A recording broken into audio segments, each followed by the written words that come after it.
जब कभी भी पृथ्वी पर धर्म की हानि होती है और अधर्म का विस्तार होता है, तब भगवान विष्णु जी इस धरती पर धर्म का विनाश करने के लिए अवतरित होते हैं। आप में से ज़्यादातर लोगों को विष्णु जी के कई अवतारों के बारे में पता होगा। उन सभी अवतारों में 2 अवतार ऐसे हुए जिन्होंने परिवार में रहते हुए धर्म की स्थापना और विस्तार किया। त्रेता युग में भगवान श्री राम और द्वापर युग में भगवान श्री कृष्ण।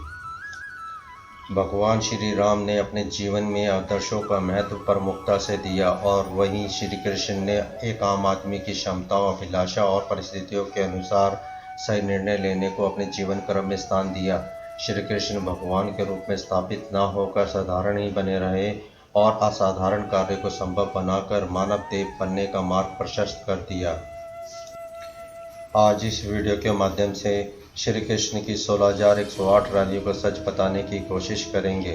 श्री कृष्ण से जुड़े सवालों के उत्तर जानने के लिए वीडियो को अंत तक देखें। नमस्कार दोस्तों, स्वागत है आपका स्वागत है ज्ञान वीडियो चैनल में। श्री कृष्ण के परिवार और गृहस्थ जीवन के बारे में एक रोचक जानकारी मिलती है। महाभारत तथा अन्य शास्त्रों के अनुसार परब्रह्म की संपूर्ण कलाओं के साथ अवतरित हुए भगवान श्री कृष्ण की 8 पटरानियाँ एवं 16,100 रानियाँ थीं।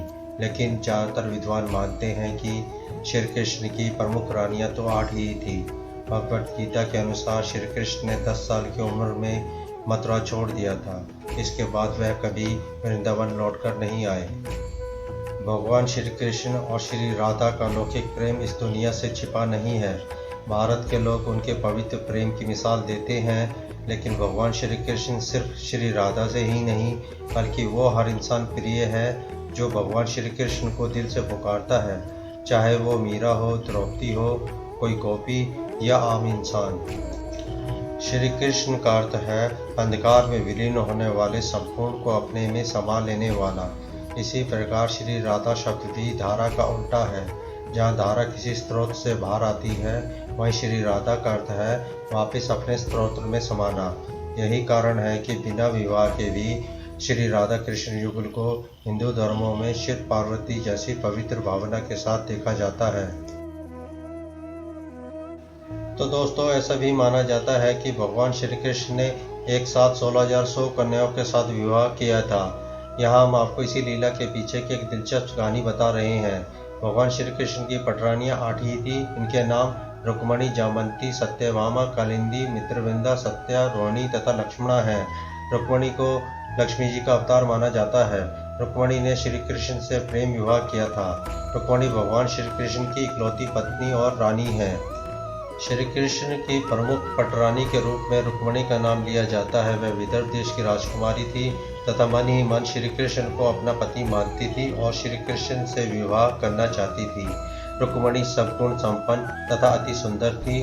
उनके माता पिता उसका विवाह श्री कृष्ण के साथ करना चाहते थे, किंतु बड़ा भाई रुक्मी चाहता था कि उसकी बहन का विवाह चेदिराज शिशुपाल के साथ हो। यही कारण था कि रुक्मणी का प्रेम पत्र पढ़ने के बाद श्री कृष्ण ने इनका अपहरण कर रुक्मणी जी से विवाह कर लिया था। भगवान श्री कृष्ण की दूसरी पत्नी जामंती जामंत जी की पुत्री थी और जामंत भगवान श्री राम के भक्त थे। एक बार सत्यजीत ने भगवान श्री कृष्ण पर मणि चुराने का आरोप लगा दिया था।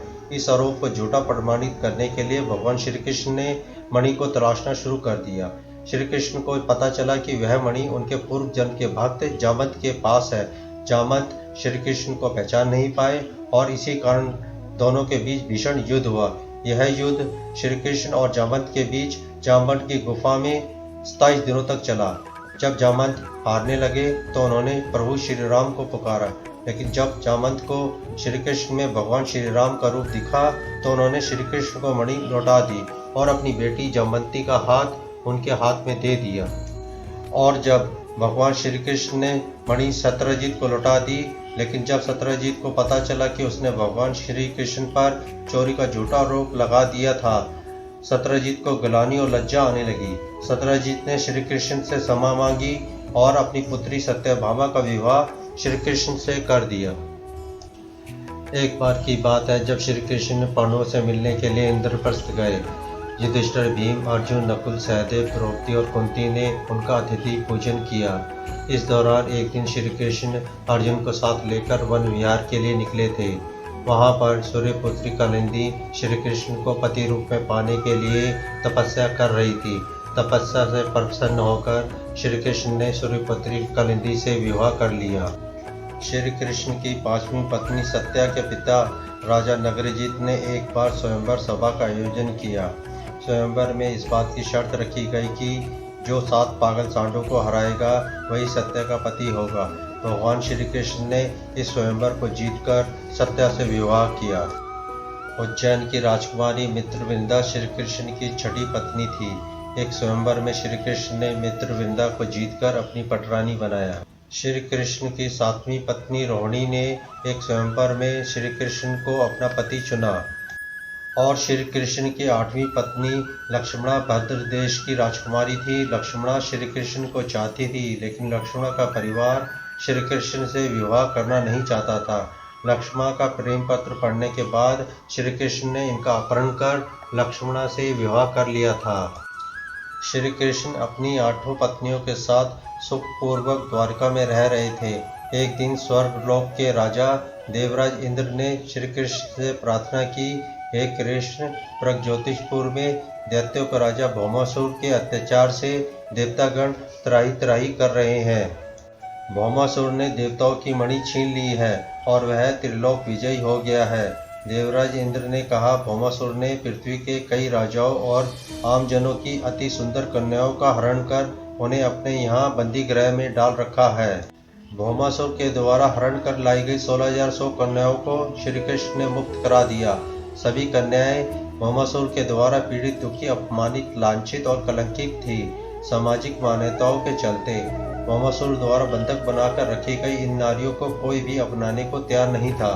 तब अंत में श्री कृष्ण ने आश्रय दिया। इन सभी 16,100 कन्याओं ने श्री कृष्ण को ही अपना सब कुछ मानते हुए पति रूप में स्वीकार कर लिया।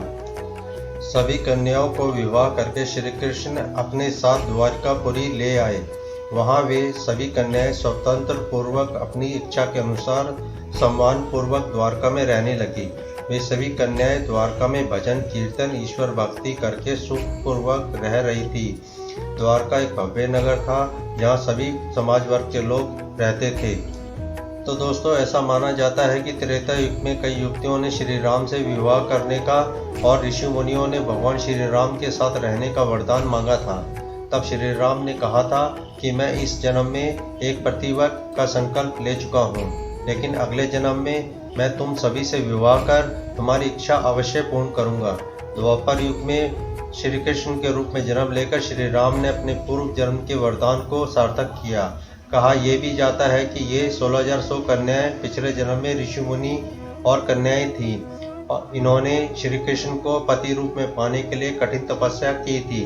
द्वापर युग में इन सभी युवतियों और ऋषि मुनियों ने कन्या के रूप में जन्म लिया और श्री कृष्ण ने इन सभी युवतियों और ऋषि मुनियों की मनोकामना को पूर्ण करते हुए अपनी पत्नी बनाया। एक कथा के अनुसार एक बार मुनि नारद ने श्री कृष्ण से प्रार्थना की कि वे अपनी पत्नियों में से एक पत्नी उन्हें दे दें, क्योंकि वे अभी कुंवारे हैं। तब श्री कृष्ण ने कहा कि आप मेरी किसी भी पत्नी से विवाह कर सकते हैं जब मैं उनके साथ ना रहूं। नारद खुशी खुशी श्री कृष्ण की सभी 16,108 पत्नियों के घर गए, लेकिन उन सभी 16,108 घरों में श्री कृष्ण उपस्थित थे। यह देखकर नारद निराश हो गए और इस तरह नारद कुंवारे रह गए। इस घटना को देखकर नारद आश्वस्त हो गए कि भगवान श्री कृष्ण अपने सभी भक्तों की इच्छाएं पूरी करते हैं। यही कारण है कि भगवान श्री कृष्ण को सर्वशक्तिमान माना जाता है, जो किसी न किसी रूप में अपने भक्तों के साथ रहते हैं, जैसे वे अपनी 16,108 पत्नियों के साथ रह रहे थे। तो दोस्तों, अपनी राय कमेंट बॉक्स में दें। आज के लिए बस इतना ही।